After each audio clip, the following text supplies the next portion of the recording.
Salut et bienvenue sur Stats en ML pour tous. En ce jour de notre programme de notre formation Python en 15 jours, nous allons commencer un projet de modélisation prédictive. Pourquoi? Parce que dans les 10 premiers jours, nous avons été, je dirais, c'est vrai, on n'a pas été très théorique, mais je me dis pour la suite, pour finir, les 5 derniers jours seront consacrés à faire donc un projet de modélisation. Et pour ces 5 prochains jours, je ferai l'effort d'avoir des vidéos à moins de 20 minutes. Et donc, je préparerai le code et je vous présenterai tout simplement et je mettrai le lien en commentaire pour accéder au notebook. Donc, pour ce projet, pour ce jour 11 de l'apprentissage Python à 15 jours, nous verrons la préparation des données, l'analyse bivariée. Et comme données, donc, comme on l'a dit, le thème c'est prédire la suivi sur le Titanic. Comme données, on va utiliser les données Titanic parce que nous avons déjà vu au jour 6 l'analyse univariée des variables de Titanic. Et donc, on va commencer. Comme bibliothèque que nous utiliserons, nous allons utiliser les bibliothèques Pandas. Pandas, c'est pour manipuler les bases de données, NumPy pour les calculs matriciels, Seaborn et Matplotlib pour la visualisation, Sklearn, on va utiliser aujourd'hui pour diviser la base de données en deux échantillons d'apprentissage et de test pour éviter ce qu'on appelle en machine learning un statistic overfitting. C'est-à-dire, pour se rassurer que le modèle qu'on a construit a les mêmes performances sur l'échantillon d'apprentissage et de test. Et puis, on va utiliser CP, du module CP, on va utiliser son module stat pour faire des tests d'hypothèses pour vérifier les liens entre les variables. Dans la première partie, c'est la préparation des données. Dans la préparation des données, qu'est-ce qu'on entend? On verra. Donc, j'ai donc commencé par charger la base de Titanic, vu qu'il se trouve dans le module SNS, dans le module Seaborn. Et puis, la première façon de préparer les données, donc je commence d'abord par vérifier s'il y a les colonnes qui sont dupliquées, c'est-à-dire qui ont la même information. Par exemple, datatitanic.head, lorsqu'on le fait là, bon, je ne vais pas refaire l'analyse univariée parce qu'on l'a déjà fait. Lorsqu'on fait datatitanic.head, on se rend compte que la fonction variable survive, en fait, la variable survive et alive ont la même information, juste que no est codé en 0 avec survive et 1 et appuyé ça alive.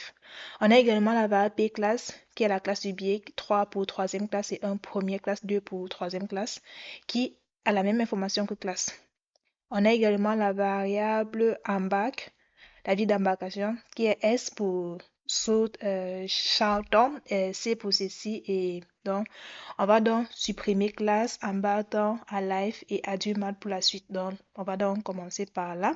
Dans la variable à supprimer, je supprime dans ces variables en mettant, là c'est une liste de mes variables qui sont dupliquées que je vais supprimer et puis je les supprime en utilisant data.drop. Column c'est égal à var dupliqué. Donc tu fais ça. Et puis, bon, avant de faire ça, je vais refaire pour qu'on voit comment la taille va changer.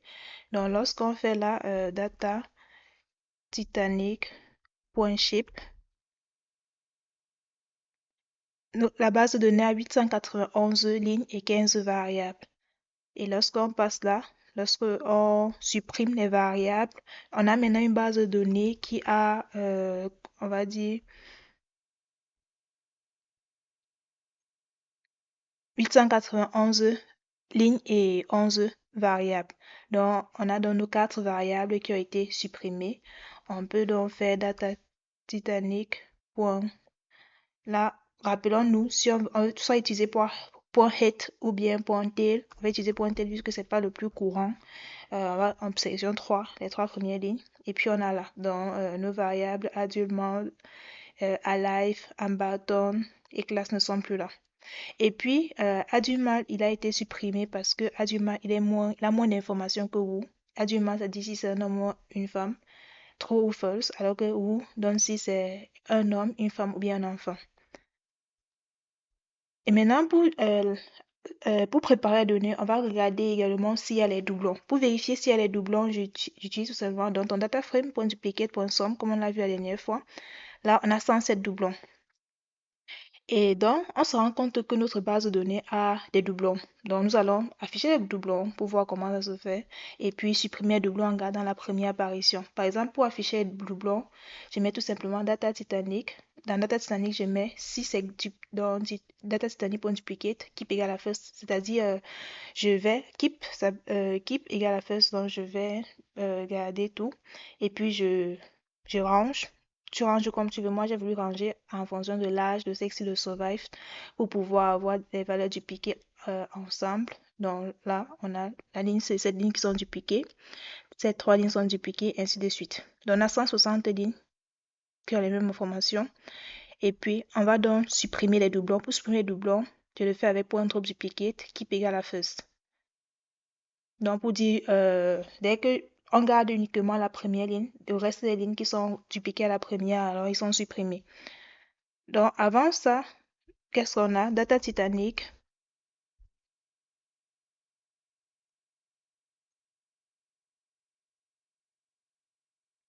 a 891 lignes et 11 variables. Après avoir supprimé les lignes qui sont dupliquées, on a Data Titanic.shape qui a 784 lignes. Donc, on a supprimé toutes les lignes qui sont dupliquées. Par la suite, on peut également, bon, je garde les variables quantitatives qualitatives parce que ce me sera utile pour la suite, pour l'analyse. Et puis, on a gardé vacal.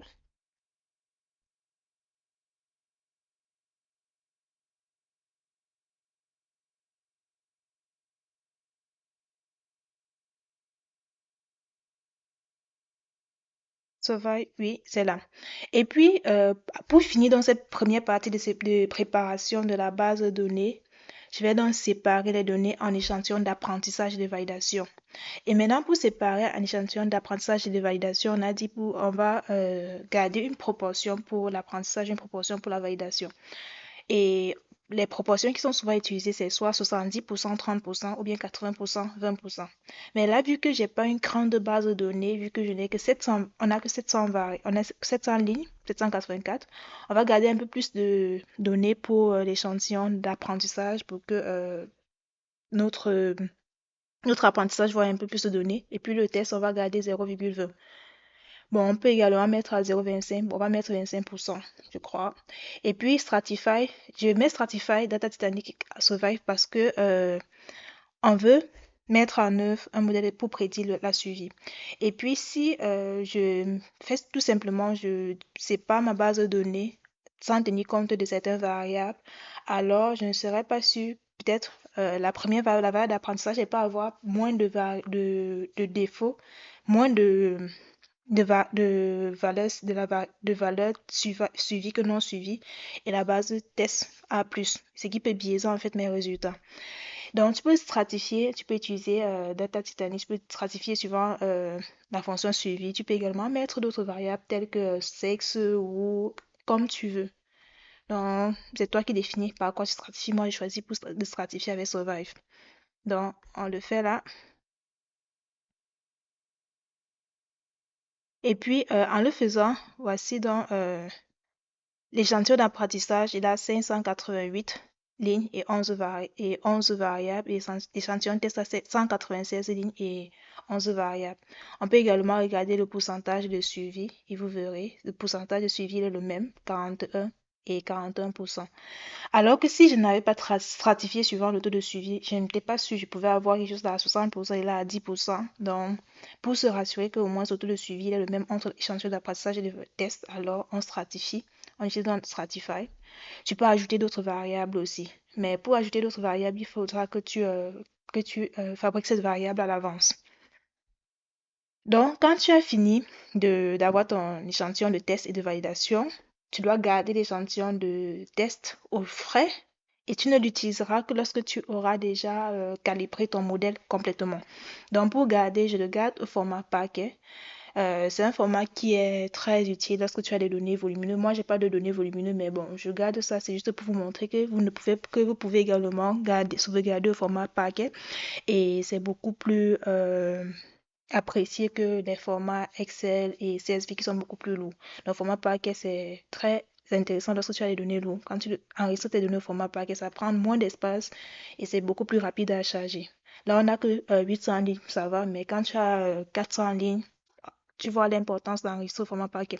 Et quand tu veux sauvegarder, c'est dans dataframe.to, Excel, CSV, mais là, c'est sous paquet. Et quand tu mets le format que tu as mis ici, là, tu le mets également là, dans point, ce format, point paquet. Donc, quand tu le sauvegardes, dftest, et puis se trouve ici, là. Le voici, dftitanic.paquet. Là, quand tu vas vouloir maintenant tester ton modèle vers la fin, tu vas donc venir le lire, pd.read, paquet, et tu vas prendre celui-ci. Donc, c'est ça. Donc, on a fini la première partie de la préparation des données. Vu qu'on a préparé les données, pour la suite, normalement, on doit faire l'analyse univariée. Mais pour l'analyse univariée, vous pouvez regarder la vidéo du jour 6, revoir la vidéo du jour 6 si vous ne l'avez pas encore vue pour, pour voir ce qui a été fait. Donc, maintenant, on va passer à l'analyse bivariée. C'est vrai qu'une partie avait déjà été faite de l'analyse bivariée avec le df.groupby, mais ce n'était pas fait de façon intentionnelle. Donc, les variables, la manipulation était faite juste au filet. Mais là, on sait, là, on veut faire l'analyse bivariée. Dans la deuxième partie, analyse bivariée. Donc, on va vérifier si chaque variable est liée à la variable d'intérêt. Et puis, la deuxième partie, c'est de vérifier si les variables explicatives ne sont pas dépendantes entre elles. Vu que par la suite, bon, on va regarder pour la suite. Donc, pour l'analyse bivariée, bon, j'ai mis ça vers la fin. Quand j'ai fini, je me suis rendu compte, OK, on pouvait aussi stocker nos résultats sous forme de dictionnaire, vu qu'on a vu les dictionnaires, la manipulation des dictionnaires. Donc, je crée donc un dictionnaire là, résulte, lien suivi, où je vais mettre la variable type si c'était quantitative ou qualitative, la stade de test et la p-valeur.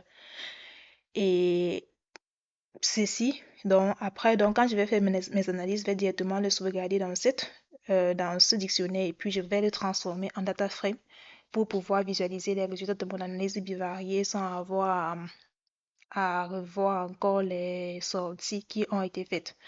Donc je crée dans un dictionnaire et puis là c'est la variable cible survived.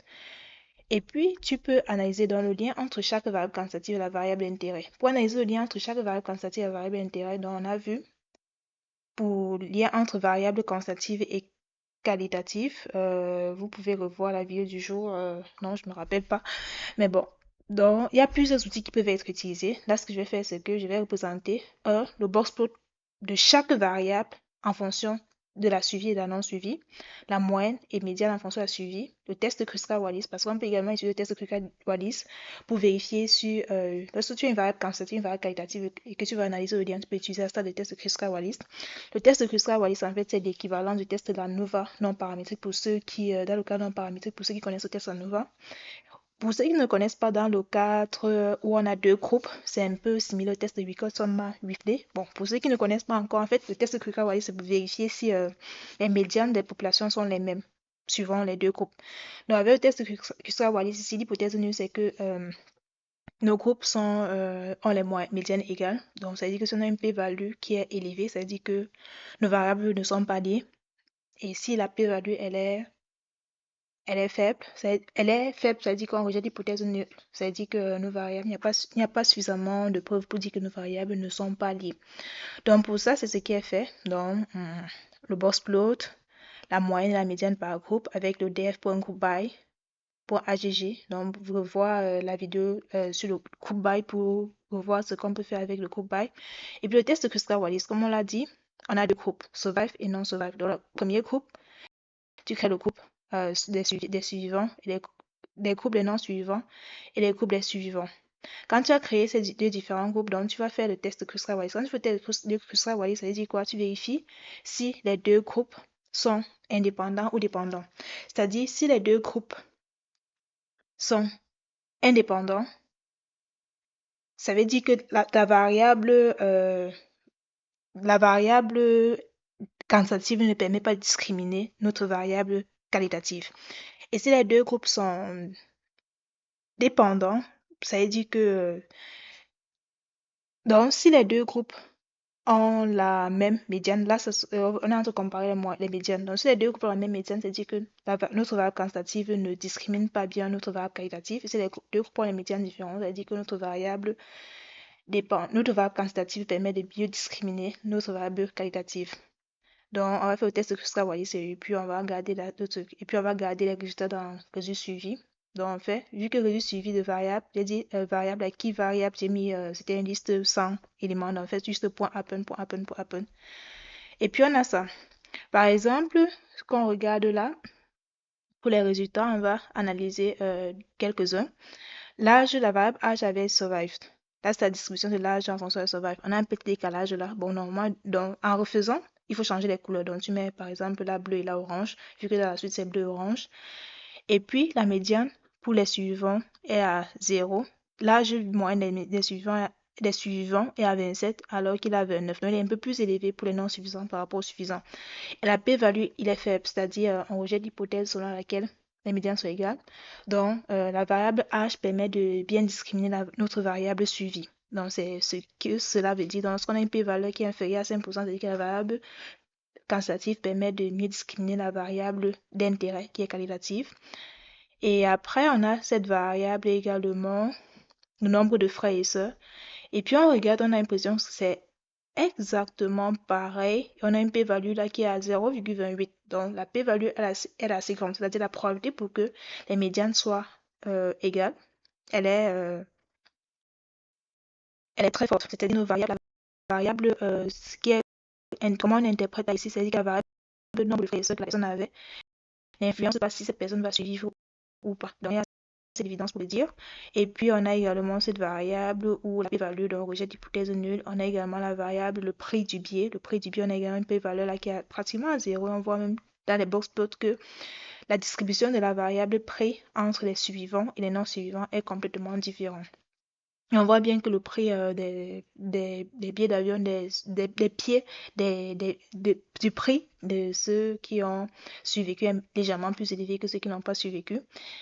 Et on a un stade qui est assez élevé. Donc, c'est un peu ça qui a été fait. Et puis, tu peux également faire l'analyse du lien entre chaque variable qualitative et la suivie. L'objectif, en fait, ici, c'est d'identifier les variables les plus explicatives ou du moins se rassurer qu'il existe un lien significatif entre chaque variable et la suivie. Bon, pour tout lorsqu'on est en train de faire. Et puis là, j'ai également utilisé un autre indicateur, le Gini. Lorsque tu as deux variables qualitatives, tu peux également analyser le lien en utilisant le Gini. Plus le Gini, lui, il est élevé, plus les deux variables sont dépendantes. Donc, les deux variables sont dépendantes. Et puis, donc, ce qui est fait là, donc, on fait un test qui 2 pour, dans l'hypothèse de l'indépendance. Je sauvegarde les résultats du test, l'indice de Gini, pour mesurer le lien entre la variable qualitative. Ce Gini est proche de 0, en fait, ça n'indique pas de lien. Et puis, un diagramme en bas en fonction de la suivi, plus le pourcentage de suivi par modalité. Donc, c'est ce qui est fait là. Dans le test qui 2, on sauvegarde les résultats, on calcule l'indice de Gini. L'indice de Gini s'élève sous la courbe de Lorenz. Ça explique comment le pourcentage des survivants varie en fonction du pourcentage de l'évolution des modalités. Et puis, si le Gini, un Gini proche de 0 indique qu'il n'y a pas de relation entre les deux variables, un Gini élevé indique qu'il y a une relation élevée entre les deux variables. Et le Gini varie généralement entre 0 et 1. Et puis, généralement, avec le Gini, c'est juste qu'on ne veut pas juste avoir un Gini. Avec un Gini supérieur à 0,1, 0,1, 0,2, on considère déjà que c'est lié. Et puis, on affiche. Et puis, j'affiche également la répartition. On va le voir là. Donc là, c'est la répartition en fait de la classe en fonction du suivi. On voit bien que ça varie bel et bien. Donc, en rouge, ici, c'est le pourcentage. Donc là, j'ai mis le pourcentage de suivi en fonction de la classe 2, 1 et 3. Donc là, on est à pratiquement 50%. Là, on est à 62%. Et là, on est à 23%. Normalement, oui, 1, 2, 3. Donc, ça, le pourcentage de survivants, il, il, il évolue en fonction du nombre de classes. Donc, c'est bien, ça discrimine bien et bien. Et puis, on a une p-value de notre test de qui 2 qui est à 0. C'est-à-dire qu'on rejette l'hypothèse sur laquelle la variable classe du biais et suivant sont indépendantes. Donc, les variables sont bel et bien indépendantes. On a également un sexe suivi. On voit là que le taux de suivi pour les femmes, il est à 0,71, alors que pour les hommes, il est à 0,20. Donc, le sexe influence bien le taux de suivi. Donc, le sexe et le taux de suivi sont liés. Et on a une p-value qui est à 0, indiquant que ça va, c'est bon. Et puis, on a également en bac, on a également classe. Bon, c'est encore là. En fait, c'est parce que j'avais pas compilé.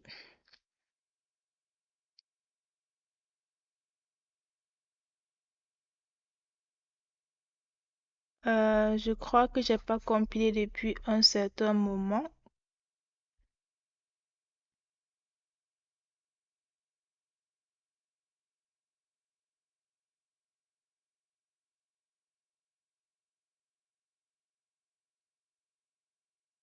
Ouais, donc c'est effectivement là, on voit, donc ça nous permet en fait de représenter et de se rendre compte en fait que la répartition dépend du suivi ou pas.